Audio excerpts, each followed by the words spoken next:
Hello दोस्तों, मैं धीरज सैनी स्वागत करता हूं आपका आपके अपने YouTube channel universal institute of electronics and communication Rohtak में। आज हम चर्चा करेंगे महाभारत में पांडवों की माता के जन्म से मृत्यु तक की कहानी के बारे में। तो चलो शुरू करते हैं।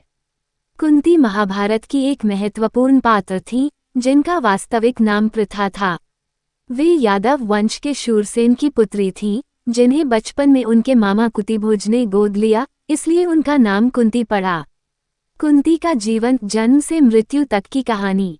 प्रारंभिक जीवन। कुंती का जन्म यादव वंश में हुआ था। बचपन में वे मामा कुंतीभोज के पास रहीं। एक बार ऋषि दुर्वासा उनके महल में आए और कुंती ने उनकी सेवा की। उनकी सेवा से प्रसन्न होकर दुर्वासा ने कुंती को एक विशेष मंत्र दिया, जिससे वे किसी भी देवता का आह्वान कर संतान प्राप्त कर सकती थीं। कर्ण का जन्म। कुंती ने अपनी युवा अवस्था में इस मंत्र की शक्ति की परीक्षा लेने के लिए सूर्य देव का आह्वान किया, जिससे उन्हें एक पुत्र प्राप्त हुआ।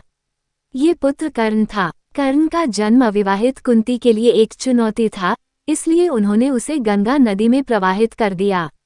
बाद में इस शिशु को अधीर्त और राधा ने पाला। विवाह। कुंती का विवाह हस्तिनापुर के राजा पांडु से हुआ। पांडु को एक श्राप मिला था कि वे संतानोत्पत्ति नहीं कर सकते। तब कुंती ने ऋषि दुर्वासा से प्राप्त मंत्र का उपयोग कर 3 देवताओं धर्मराज, वायु और इंद्र का आह्वान किया, जिससे उन्हें 3 पुत्र युधिष्ठिर, भीम और अर्जुन प्राप्त हुए।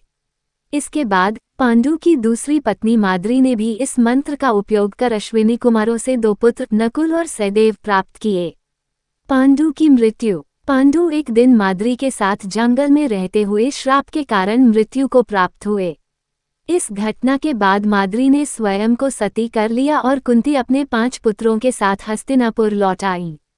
वहां उन्होंने धृतराष्ट्र और गांधारी के पुत्रों कौरवों के साथ पांडवों का पालन पोषण किया।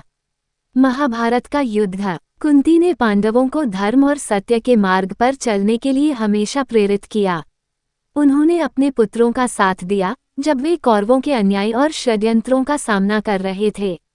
युद्ध से पहले कुंती ने अपने सबसे बड़े पुत्र कर्ण से मिलकर यह सत्य उजागर किया कि वह उनका ही पुत्र है। लेकिन कर्ण ने पांडवों का साथ न देकर कौरवों का साथ देने का वचन निभाया। महाभारत युद्ध के बाद। महाभारत के युद्ध के बाद कुंती ने अपने पुत्रों की विजय देखी, लेकिन कर्ण की मृत्यु के कारण वे अत्यंत दुखी रहीं। उन्होंने युधिष्ठिर से ये सच बताया कि कर्ण उनका सबसे बड़ा भाई था। इस सत्य को जानकर युधिष्ठिर और अन्य पांडव अत्यंत दुखी हुए। अंत समय। महाभारत युद्ध के बाद कुंती ने धृतराष्ट्र और गांधारी के साथ वन में तपस्या करने का निर्णय लिया। वे जंगल में जीवन बिताते हुए अंत में योग साधना के माध्यम से स्वेच्छा से मृत्यु को प्राप्त हुईं। कुंती का जीवन संघर्षों से भरा हुआ था, लेकिन उन्होंने धैर्य, त्याग और धर्म का पालन करते हुए अपने कर्तव्यों का निर्वाह किया। यूआईएससी से जुड़े रहने के लिए चैनल को सब्सक्राइब कीजिए और नई जानकारी तुरंत पाने के लिए बेल आइकॉन को प्रेस कीजिए। धन्यवाद।